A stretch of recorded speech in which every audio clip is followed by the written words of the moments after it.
Les élections constituent un élément important en démocratie. En République démocratique du Congo, le processus est en cours. La CENI travaille tout le jour, opération après opération. Hier, on parlait de l'opération des dépôts des candidatures pour les législatives nationales.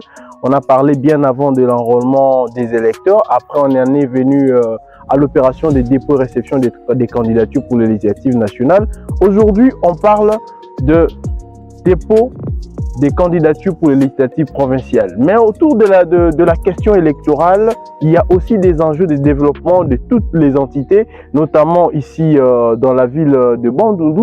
Pour aborder la question à fond, nous aimerions aujourd'hui discuter avec un acteur politique sur les élections de 2023, les attentes et défis pour la ville de Bandundu. Cet acteur politique, c'est un juriste de formation. Il est coordonnateur du bureau politique de Eric Kinzambi. Il est aussi un analyste politique. C'est d'ailleurs à ce titre que je le reçois aujourd'hui. Monsieur Olivier Confi, bonjour et bienvenue. Bonjour Jonathan, bonjour à tous les téléspectateurs qui nous suivent en ce moment.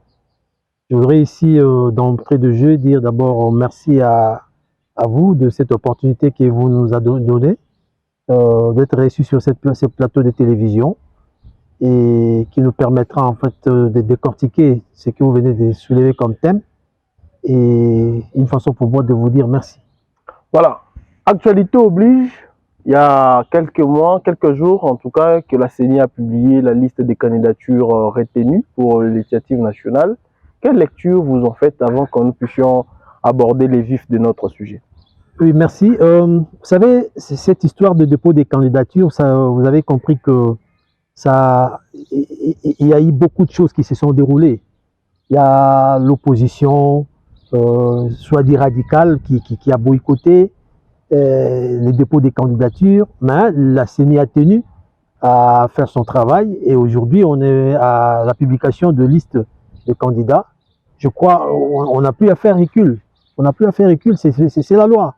Ceux qui ont donné leur candidature, déposé leur candidature, ils ont vu leur nom apparaître sur la liste. Mais ceux qui n'en ont pas fait, ceux qui n'ont pas aussi atteint le seuil tel que l'a si bien voulu la CENI, bon, ils ont vu leur candidature rejetée.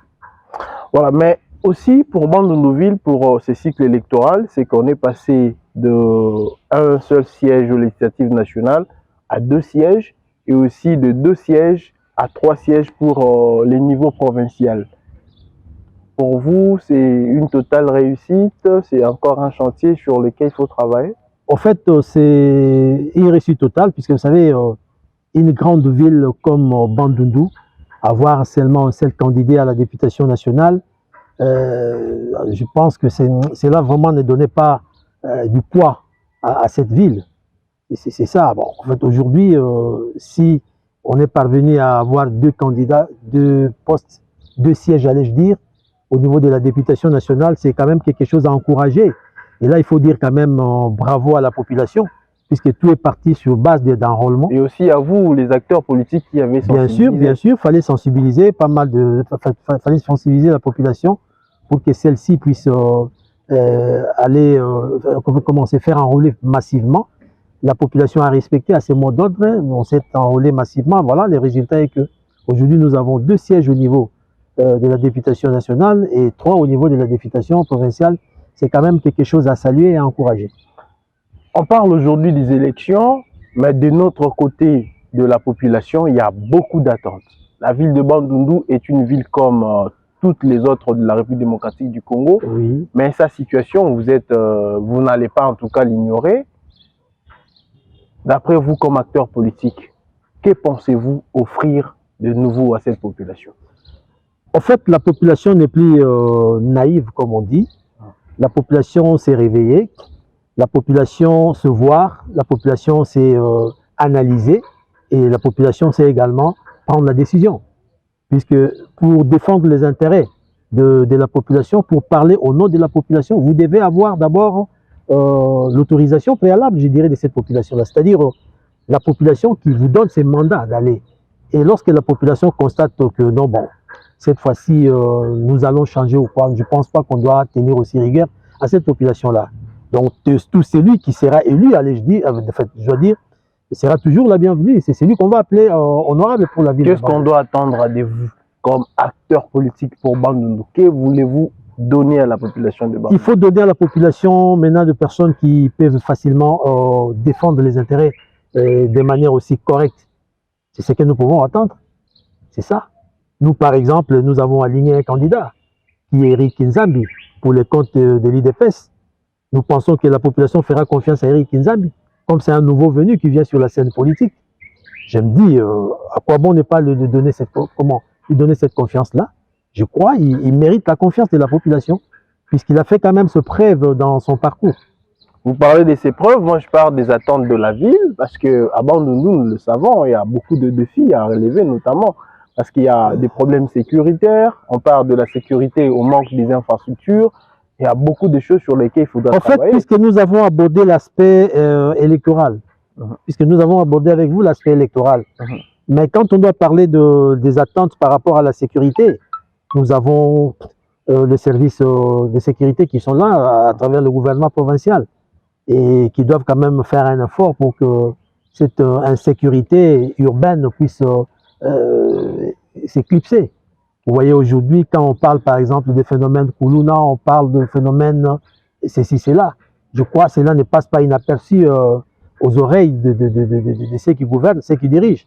Je crois que ceux qui sont déjà en train de mener cette politique sécuritaire-là doivent toujours faire un effort. Mais n'empêche que l'élu du peuple puisse également porter main forte quand il sera, puisque lui, il va parler au niveau national, et qu'au niveau national, on mettra quand même le machine en marche pour que la sécurité soit réellement et véritablement établie dans la ville de Bandundu.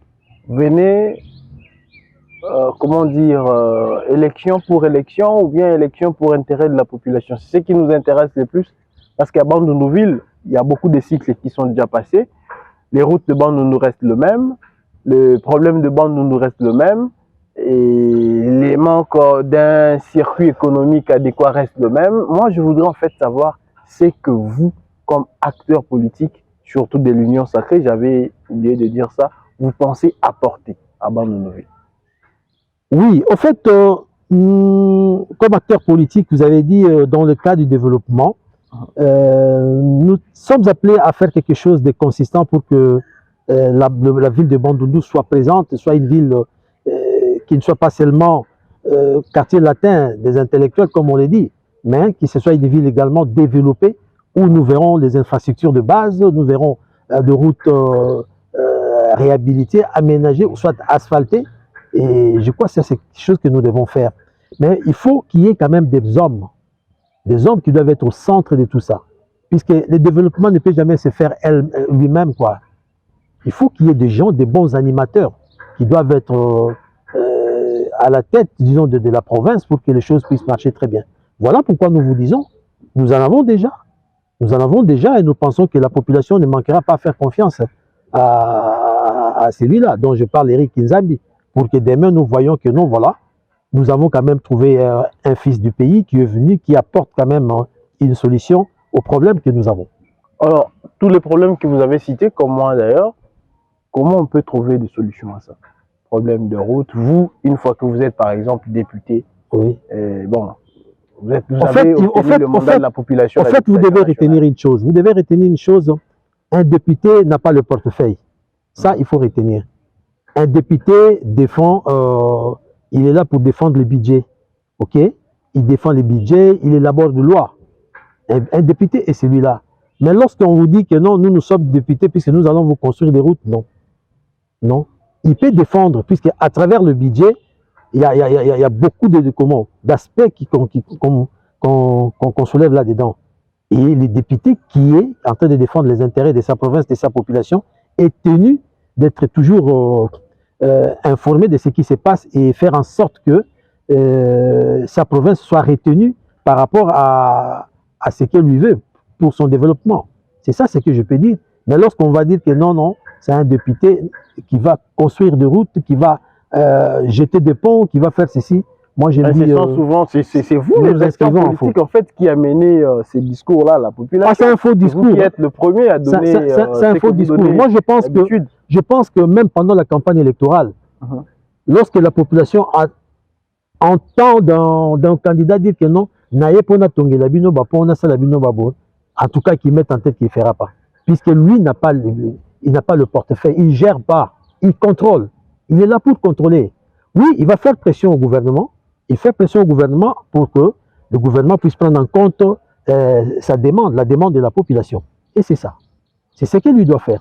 Mais parce que nous avons lié la question de l'élection au développement de la ville, Oui. Si vous avez été demandé d'analyser comparativement la situation de Bandundu à d'autres villes de la République démocratique du Congo, que direz-vous? Bon, en fait, on n'est pas là pour faire des comparaisons, pour dire quoi, mais ce qui est vrai, la ville est vraiment au bas de l'échelle. Ça, il faut qu'on se le dise. Est vraiment au bas de l'échelle. Pourquoi? On se pose des questions. Puisque vous avez des provinces qui se développent rien qu'avec des recettes locales. Je prends par exemple, je prends le cas. Puisque j'ai eu à discuter une fois avec quelqu'un qui vous dit non, pourquoi vous devez comparer Bandundu par exemple au Lualaba? Non, si le Lualaba est une province minière, le Katanga, le site Kivu, le Nord Kivu, oui, mais si vous êtes une province agricole, mais vous devez toujours faire le développement à partir de ce que vous avez. On ne vous dit pas que vous allez faire ça en totalité, non, mais vous devez quand même poser des actes qu'on voit que non, les recettes provinciales profitent à la province. Et c'est que nous voyons, constatons quand même au niveau de certaines provinces, notamment les provinces dont je venais de citer tout à l'heure. Chef-lieu de province, vieille depuis de 63 ans, je crois plus de 50 ans en tout cas, depuis 2019 d'ailleurs, oui. Mais qui reste toujours au même état. Ah oui, c'est... Je pense que les acteurs politiques, vous avez une part de responsabilité. Ça c'est vrai, nous avons une part de responsabilité, puisque vous savez aujourd'hui, d'ailleurs voilà pourquoi vous constatez que l'IGF est en train de taper là-dessus, hein, par rapport, puisqu'il y a trop de détournements. Il y a trop de détournements des deniers publics de fonds. Au lieu que cet argent-là puisse servir au développement, maintenant ça sert aux poches des gens. Aux poches des gens. Vous allez prendre le cas de la ville de Bandundu, dites-moi, depuis cette législature, soit cette mandature, qu'est-ce qu'on a constaté de bon dans la ville? Nous venons de passer combien de temps sans qu'il y ait électricité, alors que c'est une histoire qui devait aller aussi vite, puisque je dirais peut-être qu'il n'y a pas des gens qui sont conséquents par rapport à cette question. C'est ça ce que je peux dire. Voilà alors, pourquoi. parce que vous parlez, ouais, oui, allez-y, allez-y. Vous vous présentez comme coordonnateur du bureau politique de Eric Nzambi. On aimerait savoir un peu quelque chose de lui, oui. Qui il est, qu'est-ce qu'il pense. En fait, Eric Nzambi, c'est un agent de l'État, un fonctionnaire de l'État comme on dit. Eric Nzambi, c'est un acteur de développement. Et vous savez, Eric Nzambi a dirigé et continue d'ailleurs à diriger. Je crois peut-être que bientôt il va poser sa démission au niveau de l'Union des ressortissants de Bandundu, qu'il a conduit avec honnêteté, sincérité. Je sais que les gens peuvent dire n'importe quoi, parce que dans le passé, il y a beaucoup d'accusations autour de l'Union des ressortissants de Bandundu.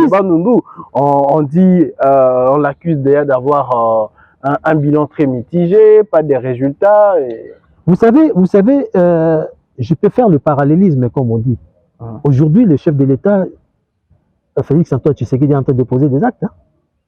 Mais quand vous suivez à travers certaines sources médiatiques ou quoi, tout ce qu'on dit, hein, comprenez? Mais on ne réalise pas qu'il est en train de poser des actes, qu'il a un bilan positif. Mais on peut dire n'importe quoi. C'est ça. Mais vous nous parlez par exemple de l'Uriband. En droit, il y a un principe qui dit « incumbit actor improbatio », qui allègue le fait doit le prouver. Lorsqu'on vous dit que vous avez un bilan mitigé, vous dites que vous avez une gestion qui n'est pas saine, une gestion... Apportez de preuves. Voilà, on a affecté autant pour faire ceci, vous ne l'avez pas fait. Mais on est en train de parler toujours en vain, là. Non. Il faut pas prendre... Oui, nous savons qu'il y a, comme on dit, de bonnes campagnes pour nuire quelqu'un. Mais c'est pas ça. C'est pas ça. Eric Nzambi, aujourd'hui, vous avez appris... En fait, la francophonie a eu à Kinshasa. Et ça avait un caractère purement sportif. Il est président de la Confédération nationale de lutte. Hein. Vous savez qu'il est le premier à obtenir, à rafler le médaille, avec 3 médailles en or, 9 médailles en argent et 6 en bronze, des choses comme ça. Il est tout premier. Alors il y avait le football, il y avait d'autres disciplines. Alors si c'était un monsieur qui ne savait pas gérer, Il ne pouvait pas aussi bien gérer comment la fédération de lutte. Mais il avait géré, il a fait ses preuves, et voilà le résultat. Il est le premier. Et c'est resté dans les annales de la République démocratique du Congo. Alors, rien qu'avec la confédération de lutte, il est en train de faire ses preuves. Et le jour où il y aura le mandat de la population, tel que nous le voulons bien, je pense qu'il fera encore mieux. Plusieurs bouches disent que Eric Nzambi a ferait rater à sa ville plusieurs projets, surtout avec l'Urebond. J'aimerais que vous puissiez vraiment vous En fait, on puisse savoir d'abord aussi quelle était la réelle mission de Monsieur le journaliste, et qu'est-ce qu'elle a fait. Monsieur le journaliste, lorsqu'on ne vit pas dans une maison, on ne saura pas là où ça sointe. Ok? Cette Urebond là peut être aussi d'un nom. Urebond, oui, c'est une union des ressortissants. C'est comme, pas une ONG, mais une association qui regroupe la population. Mais lorsqu'on vous dit, par exemple, que la loi sur les ASBEL dit que les ASBEL vivent des dons de legs et des cotisations, n'est-ce pas? Allez-y demander combien les gens cotisent là-bas pour qu'on vous dise. Et quels sont les financements qu'ils ont déjà obtenus et que ça a été détourné. Qu'on vous dise, autant d'argent, on amène de preuves, il n'y en a pas. C'est un discours qui est en train de flotter là. Un discours flottant. C'est ça ce que je peux dire. C'est ça ce que je peux dire. Mais je me dis donc le jour où on fera confiance à Eric, on verra comment sa façon de travailler et lorsqu'il y aura à défendre les intérêts de la population. Et vous pensez vous atteler, avoir comme cheval de bataille, c'est ce que j'allais dire, vous êtes de la formation politique du chef de l'État. Oui. Ici à l'UDPS, dans la ville de Bornou, nous observons la ville. Qu'est-ce que vous pensez avoir comme cheval de bataille dans votre prochaine lutte en tout cas, si les seigneurs sourissaient en votre faveur? En fait, une fois que vous êtes, que vous pensez être, sur quoi vous vous attelez en premier? Nous nous réservons d'ailleurs, puisque nous ne sommes pas pendant la campagne électorale, ce sont des stratégies que nous sommes en train de mettre en place. Et là, nous travaillons déjà. Nous avons déjà, comment dirais-je, de l'espace dans la ville. Et le moment venu, je pense que sur le même plateau, nous allons vous dire quoi. Puisqu'aujourd'hui, si nous l'étalons, nous avons certaines personnes qui sont aussi nos adversaires, qui peuvent dire, ah, voilà ce qu'ils veulent faire. Nous également, nous devons, non. Nous nous réservons et nous respectons la loi électorale. Le moment venu, lorsqu'on va lancer la campagne électorale dans l'ensemble de la République, c'est en ce moment-là que vous verrez ce que nous sommes en train de faire et nous vous dirons ce que nous avons fait. Merci bien, fidèles téléspectateurs et auditeurs. Nous sommes aujourd'hui avec un juriste de formation et de carrière. Il est un journaliste aussi, hein. Ça il faut pas dire. Un journaliste en tout cas. Il est acteur politique, analyste politique. C'est à ce titre qu'on l'a reçu aussi. Coordonnateur du bureau politique de Eric Nzambi, qui est membre de l'Union sacrée, de l'UDPS, Union pour la démocratie et les progrès sociaux. On parlait avec lui des élections de 2023, des attentes et défis à relever. J'ai posé une question sur les défis. Vous êtes réservé? Non, nous devons nous réserver. Nous disons le moment venu, nous allons nous exposer et vous le saurez. Mais Eric Nzambi, lorsqu'il observe par exemple, on a parlé en passant au début, lorsqu'il observe ce qui se passe dans la ville, par exemple l'insécurité, lorsqu'il observe ce que nous voyons aujourd'hui où les gens ne savent pas sortir à 18 h, ne savent pas sortir à 16 h, comment vous analysez ça? Effectivement, c'est quelque chose qui le prend aussi à cœur. Hein. Il le prend aussi à cœur lorsqu'il apprend chaque jour. D'ailleurs, une fois qu'il est informé de quelque chose, il n'hésite pas à me faire part. Bon. Il est en contact permanent avec, de manière aussi officieuse, quoi. Puisque lorsqu'on est candidat, on n'a pas encore le pouvoir d'agir, de poser des actes. Mais de manière aussi officieuse, il essaie un peu d'entrer en contact avec les autorités pour parler, donner aussi certaines propositions, certaines suggestions à faire pour qu'on puisse, pour que cette insécurité qui bat son plein dans la ville de Bandundu, en tout cas, essaie un peu de s'atténuer ou soit de disparaître. Et c'est ça. Voilà. Merci, fin de notre entretien d'aujourd'hui avec Maître Olivier Confi. Oui. J'ai dit que vous êtes juriste des formations et de carrière, ancien journaliste, aujourd'hui analyste politique. Il est coordonnateur du bureau politique de Eric Nzambi, qui est membre de l'UDPS, de l'Union sacrée, famille politique du chef de l'État. Nous arrivons à la fin. Est-ce que vous avez un message? Oui, le message, et le message invitant la population de la ville de Bandundu à faire confiance à Eric, à les soutenir. Ce n'est pas une campagne, puisque les campagnes ont ses propres termes. Message et demande. C'est un nouveau venu sur la scène politique. On dit le premier voyage commence toujours par un pas. Disons, lorsqu'on veut parcourir une longue distance, il y a toujours le premier pas. Et qu'avec son expérience dans le monde du développement, il ne manquera pas à apporter son savoir dans ce qu'il est en train de faire.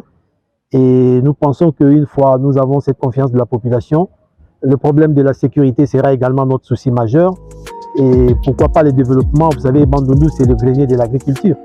Et qu'on fera un effort considérable pour que Bandundu occupe quand même sa place et que Bandundu soit parlé également parmi les provinces émergentes. Voilà ce que je peux dire. Et pourquoi ne pas vous dire vivement merci de m'avoir reçu encore une fois sur ce plateau. Que cela ne soit pas une dernière fois, une première fois ou une dernière. Et que prochainement, nous pouvons toujours venir. Surtout qu'il y a des questions que vous avez posées, nous nous sommes réservés à répondre et que nous allons répondre le moment venu.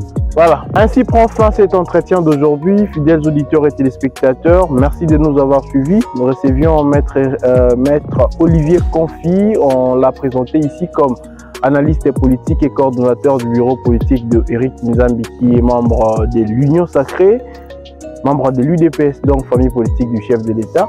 Maître, encore une fois, merci. Merci. Avec nous, on se retrouve très prochainement au prochain numéro. Au revoir.